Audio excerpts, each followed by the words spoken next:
Magandang gabi po.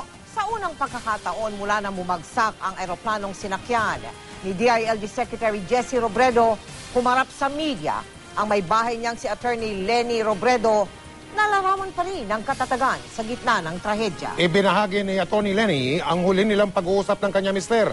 Kasabay niya ipinagtanggol din niya ang nakaligtas na aid ng kalihim na binabatikos ngayon dahil sa nangyaring aksidente. Mula sa lungsod ng Naga, nakatutok live si Cara David. Cara.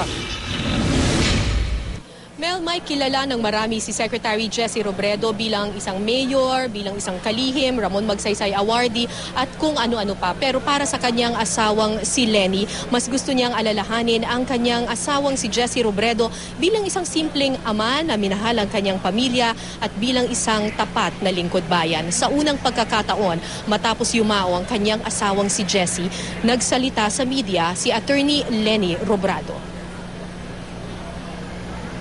Nung araw na bumagsak daw ang eroplanong lula ni Secretary Jesse Robredo, ilang beses daw silang nag-usap ng kanyang asawa sa telepono. Nagpumilit daw itong umuwi dahil gusto niyang sorpresahin ang mga anak. Pero sinabi rin ito na nagkakaroon ng problema ang eroplano nila kaya kailangan itong bumalik ng Cebu. Pero 4:40 lang sa cellphone ko. I was finally able to contact him sa smart number niya. He answered. Pero sabi niya sa akin, "Ma, sandali lang, may inaasikaso ako, tawagan na lang kita." In a very calm voice. Ang di alam ni Leni, ito na pala ang huling pagkakataon na makakausap niya si Jesse.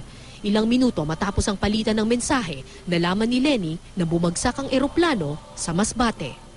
Makalipas ang ilang oras na paghahanap sa katawan ni Robredo, natanggap na ni Leni na kinuha na ng Panginoon ang kanyang pinakamamahal. Everyone was hoping that he would be okay. Pero ako, after the first night, I knew that he was gone. Si Jess, all through his life, parati niya sinasabi na kung anong nakatakda, yun yung mangyayari. When the accident happened, maluwag sa kalooban kong tanggapin na yun yung nakatakda para sa kanya. Ayon pa sa asawa ni Robredo, hindi ang awarding ng kanilang anak ang hinahabol nito kaya nito gustong umuwi agad ng Naga. While I was on my way to the airport, binasa ko sa kanya yung text ng papa niya. Yung text ng papa niya, "Isama mo si Jill pag sundo, blowout natin." Pero I explained to her that her papa already knows that tapos na yung okasyon. It was not really the main reason why he was hurrying to be home.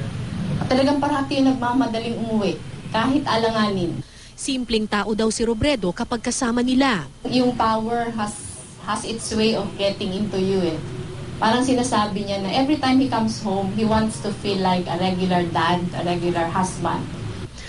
Nakaligtas sa naturang aksidente ang aide ni Robredo na si June Abrazado. Batid ng misis ni Robredo na may ilang bumabatikos kay Abrazado pero ipinagtanggol ni Leni si June. Nagpapasalamat kami kasi alam namin na binantayan niya yung asawa ko. Ano po yun eh. May mga nababasa ako against him. Pero who is ever prepared for a plane crash? Ang kapatid naman ng kalihim na si Butch, inamin na sadya raw niyang hindi kinausap muna si Abrazado nang magkita sila ng unang beses sa Masbate. Emosyonal daw kasi siya noon at baka may masabi pa. Magkakaiba raw kasi ang nababalitaan niyang pahayag nito. Pero iba na raw ngayon. Ayon kay PNP Chief Nicanor Bartolome, nakita lang niya si Abrazado kagabi. Matindi pa rin daw ang shock nito at di pa pinapayagang magsalita tungkol sa aksidente. Pinag-iisipan ng pamilya Robredo ang pagpapakremate sa kalihim. Sabi ng kapatid nitong si Butch, nabanggit daw ito sa kanila dati ng kalihim. Pero wala pa raw final decision ng pamilya tungkol dito. Nagpapasalamat si Attorney Leni sa Pangulong Aquino sa alok nitong ilibing si Robredo sa libingan ng mga bayani. Pero alam daw niyang mas gusto ng asawa na sa Naga ito ilibing. Naga has always been his home. He always tells me this is his happy place. Kaya palagay ko, we will be doing him a great disservice pag hindi siya dito nilibing. Nilinaw din ng may bahay ni Robredo na hindi ganon kalaking bagay sa kalihim ang naudlot nitong confirmation sa Commission on Appointments. Hindi naman yun ganon ka-importante for him. I think yung mas importante sa kanya na nagawa niya yung kanyang trabahong mahusay. Nag-ensayo na kanina ang ilang miyembro ng PNP na magsasagawa ng military honors para kay Robredo bukas. 8 general ang magsisilbing pallbearers niya. Patuloy rin ang pagdating ng mga nakikiramay sa pamilya Robredo. Nag-uumapaw na rin ang pinapadalang bulaklak sa burol kaya nakiusap ang pamilya Robredo na imbis na magbigay o bumili ng bulaklak, mas mainam na mag-donate na lang sa favorite charities ni Robredo tulad ng Physicians for Peace Philippines at Missionaries of the Poor. Samantala, daan-daang estudyante ang nagsagawa ng prosesyon kanina sa tapat ng Archbishop's Palace. Halos na puno yung buong kalsada sa labas nitong Archbishop's Palace sa dami ng mga estudyante. Pagpupugay raw nila ito para kay Robredo para sa kanyang tapat na paglilingkod at pagiging makajos. Isa doon sa mga sumama ay yung nakikita niyo po sa inyong TV screens, yan po si Mickey Abrasado. Siya po yung kapatid ni June Abrasado, yung aide ni Robredo.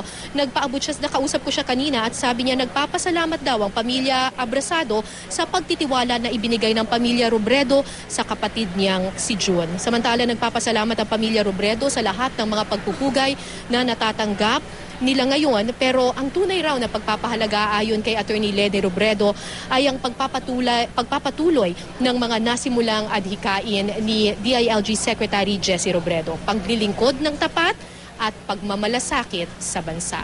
Balik sa iyo, Mike. Kara, nagbabakasakali lang ako kung may nabanggit si Mrs. Robredo ng mga plano niya at sila ng mga bata matapos na ang lahat na ito sa mga hinaharap, Kara?